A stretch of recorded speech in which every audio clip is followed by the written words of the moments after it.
한국경제TV 생생한 실전 투자 정보 와우퀴. 월 5,000원 커피값으로 투자 정보가 내 손 안에 배달됩니다. 와우킥 N에서 만나요.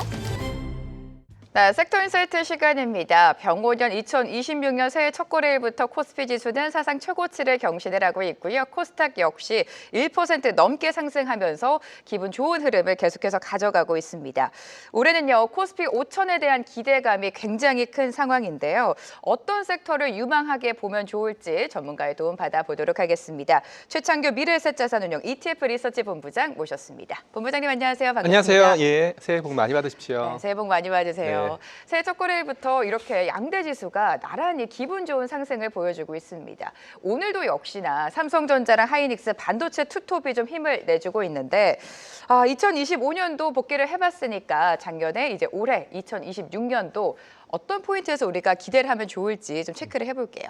자, 2026년 CES도 좀 있으면 있지 않습니까? 네. 그 CES 관련된 리서치를 하다 보니까 한 가지 단어가 눈에 들어오더라고요. 과거의 CES는 보여주는 데모 위주의 시장이었다라고 생각한다면 올해 CES는 실제로 우리 현실에 얼마만큼 들어와서 우리와 같이 생활하는지를 확인해라라는 단어가 눈에 들어오더라고요. 결국은 2026년에 생각해야 될 테마는 숫자로 증명되는 스토리가 있어야 됩니다. 즉 무슨 말이냐면 SK 하이닉스와 삼성전자가 지금 왜 이렇게 주가가 좋냐라고 물어봤을 때 2026년 실적 가이던스가 너무나 좋습니다. 즉 숫자가 잘 나오고 있습니다라는 논리로 답을 드릴 수가 있거든요. 그래서 2026년의 sek터는 무조건 실적 가시성이 우선이 돼야 된다라고 말씀을 드리고 있고요. 그리고 AI라는 산업 자체가 대규모 캐펙스 자본적 지출을 필수적인 요소로 하고 있기 때문에 제가 두 번째로 강조드리는 것은 잉여 현금 흐름입니다. 즉 현금 흐름 중에서 자본적 지출을 제외한 나머지 현금을 잉여 현금 흐름이라고 보고 있는데요.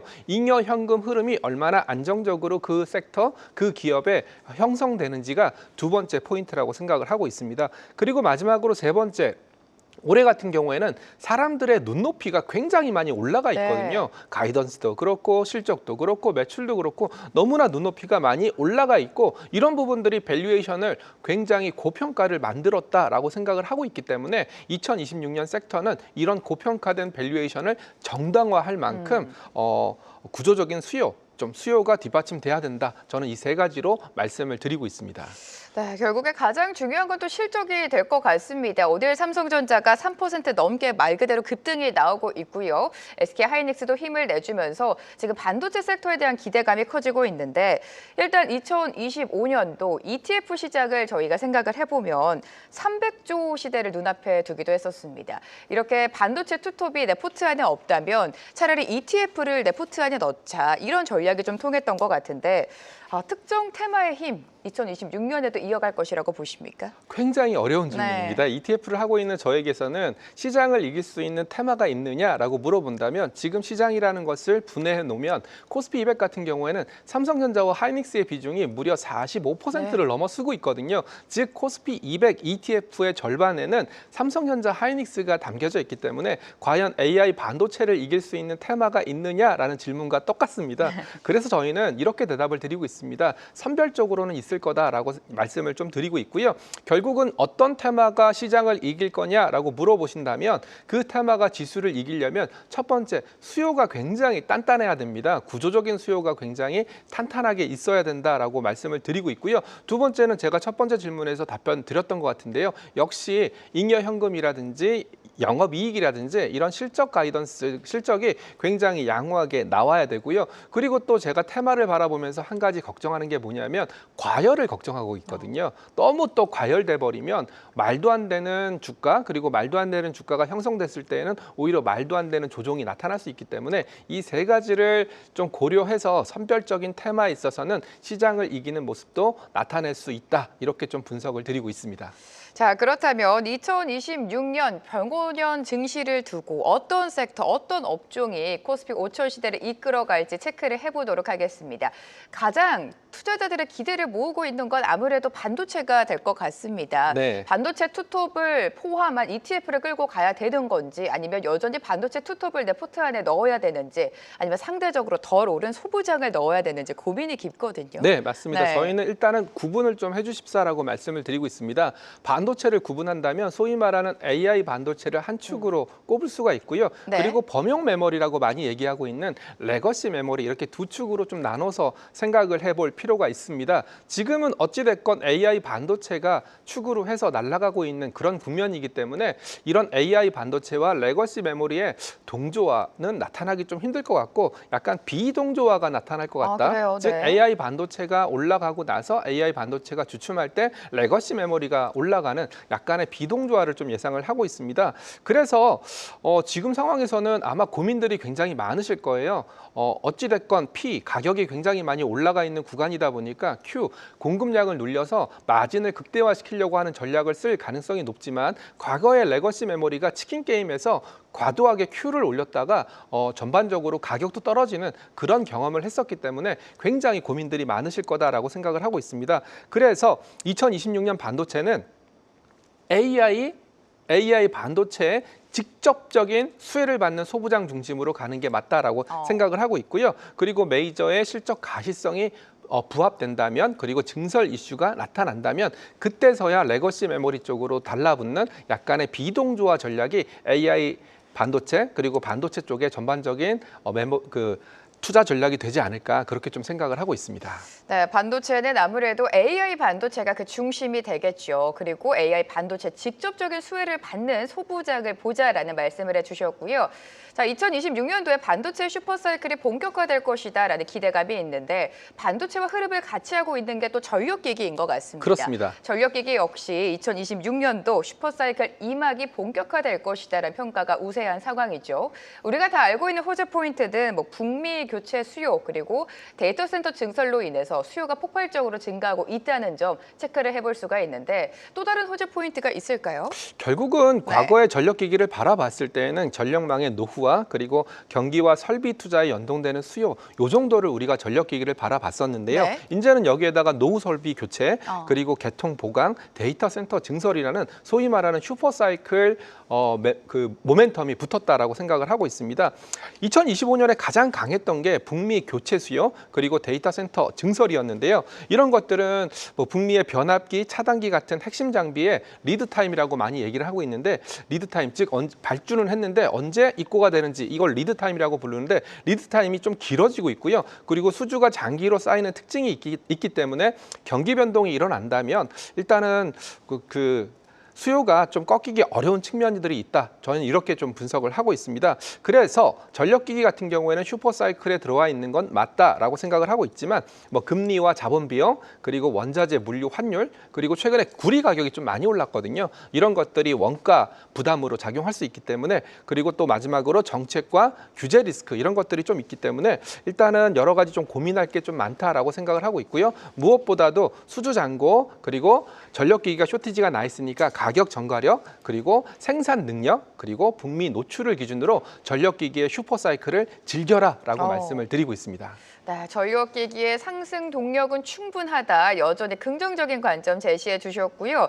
조선도 살펴보도록 하겠습니다. 2026년도부터는 고가 수주 물량이 본격적으로 반영이 되면서 조선주 실적에 대한 기대감이 높습니다. 그리고 가장 큰 모멘텀이었죠. 한미 협력도 하나의 호재로 작용을 하고 있는데 사실 오늘 새 첫 거래일부터 반도체는 힘을 내주고 있지만 조선주는 좀 일제히 밀리는 아쉬운 흐름이 연출이 되고 있어요. 조선주 어떻게 보십니까? 결국은 2026년 조선주를 바라보는 시선은 고가 수주가 실적에 언제 반영되는지 이걸 바라봐라라고 말씀을 좀 드리고 있습니다. 크게 보면 네 가지 모멘텀을 예상을 하고 있는데요. 첫 번째는 고가 선정 믹스, 고가 선정이라는 것은 LNG 운반선, 그리고 고부가가치 컨테이너선, 그리고 특수선, 그리고 군함 같은 것을 고부가가치 선종이라고 저희는 얘기를 하고 있는데요. 이런 것들이 단가와 마진이 얼마나 좋아지는지 이런 것들을 꼼꼼하게 체크할 필요가 있다라고 생각을 하고 있고요.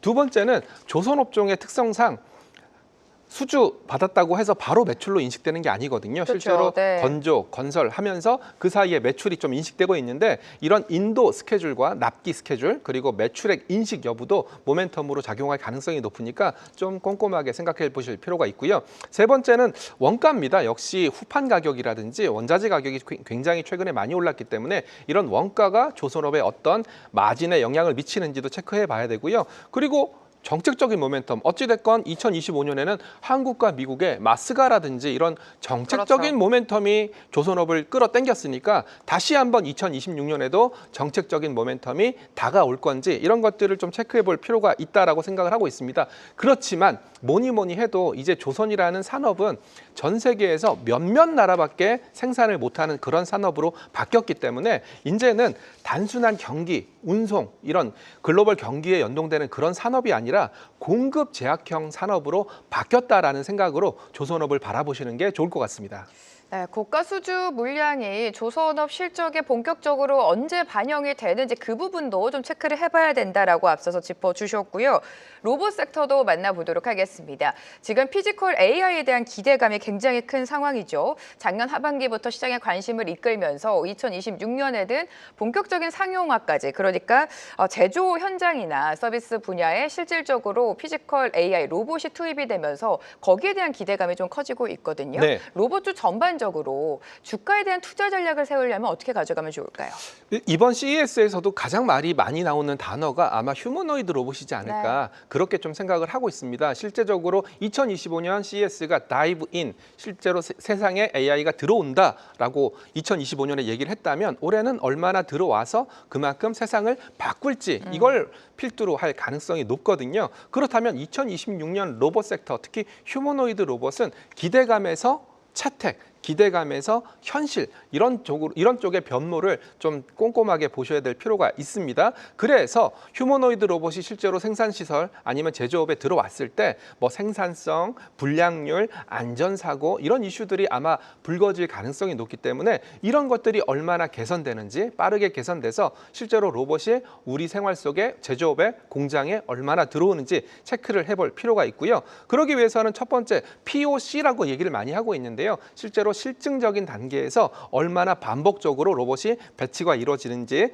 그리고 두 번째는 단가가 굉장히 중요합니다. 아무리 휴머노이드 로봇의 기술이 좋더라도 단가가 비싸버리면 어렵거든요. 그래서 단가를 낮추기 위해서는 양산을 해야 되는데 얼마나 양산이 이루어지는지, 그리고 부품, 액추에이터, 감속기 이런 것들의 공급망이 얼마나 원활하게 공급이 이루어져서 실제로 휴머노이드 로봇 생산에 원활하게 도움을 주는지 이런 것들을 꼼꼼하게 생각할 필요가 있고요.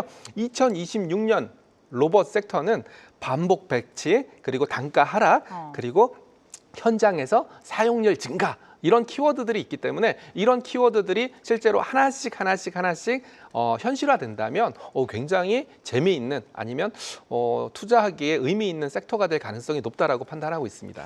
네, CES가 지금 당장 다음 주로 다가왔습니다. CES에서 실질적으로 피지컬 AI, 휴머노이드 로봇에 대한 어떤 결과물들이 나올지 기대를 해보도록 하고요. 2026년도 시장을 이끌 업종 마지막 섹터는 우주항공이 되겠습니다. 자, 올해입니다. 전 세계가 주목하고 있는 스페이스 X IPO에 대한 기대감 속에 2025년 하반기부터, 사실 하반기라고 표현하기도 그렇고 연말부터 좀 우주항공 관련주가 시세를 받지 않았습니까? 네. 상승의 연속성을 계속해서 끌고 갈 수 있을지가 좀 궁금해집니다.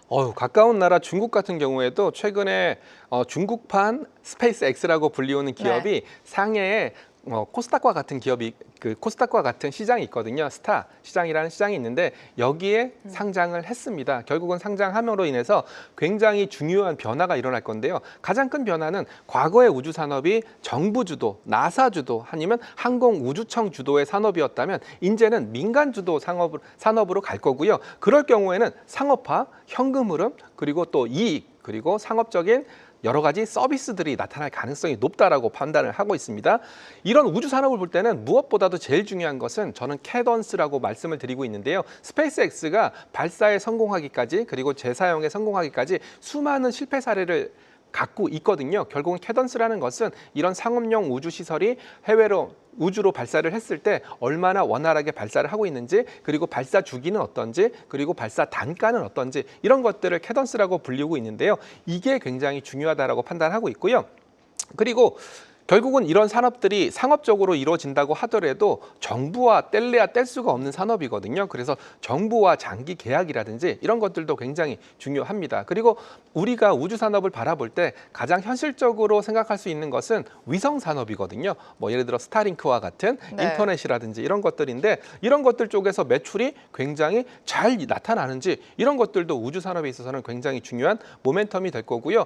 뭐니 해도 우주 산업은 굉장히 큰 돈이 들어가는 산업입니다. 그러다 보니까 자금 조달이라든지 그리고 또 자금을 조달했을 때 불가피하게 적자라든지 이런 게 나타날 수가 있거든요. 이런 것들이 금리가 변했을 때 어떻게 영향을 미치는지 이런 것들도 꼼꼼하게 생각할 필요가 있다. 그렇지만 2026년 우주 산업은 뭐 캐던스라든지 그리고 계약이라든지 그리고 반복적인 매출이라든지 이런 것들을 통해서 새로운 휴머노이드 로봇 정도까지는 되지 않겠지만 새로운 테마, 새로운 섹터로 자리 잡을 가능성이 매우 높다라고 판단하고 있습니다.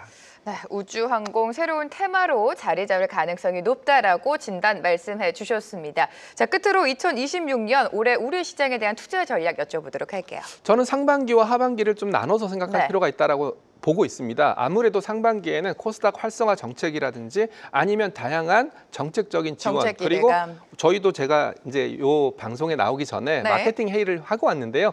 RIA 계좌를 통해서 해외 투자했던 분들이 한국으로 돌아오신다면 어떤 종목, 어떤 ETF를 투자할지 이런 것들을 구체적으로 논의를 하고 왔는데요. 이런 걸 봤을 때에는 상반기에는 정책, 수급 두 가지 변수가 맞아 떨어지는 구간이기 때문에 그런데다가 CES, JP모건 헬스케어라든지 다양한 이벤트가 있기 때문에 상반기에는 굉장히 좋지 않을까라는 생각을 하고 있고요. 그리고 하반기에는 아마 높아진 눈높이를 충족하기 위해서 꼼꼼한 실적 가이던스를 들이댈 가능성이 높다. 그래서 상반기는 좀 좋고 하반기에는 좀 쉬어가지 않을까라는 전략을 세우고 있습니다. 상고하저 흐름을 예상해 주셨습니다. 자, 오늘 이렇게 다양한 섹터에 대한 분석 도와주셨고요. 최창규 미래에셋자산운용 ETF 리서치 본부장과 함께했습니다. 고맙습니다. 네, 감사합니다. 계속해서 다양한 경제 이슈를 알고 싶다면 구독과 좋아요, 알림 설정 부탁드립니다. AI 캐스터 권미정이었습니다.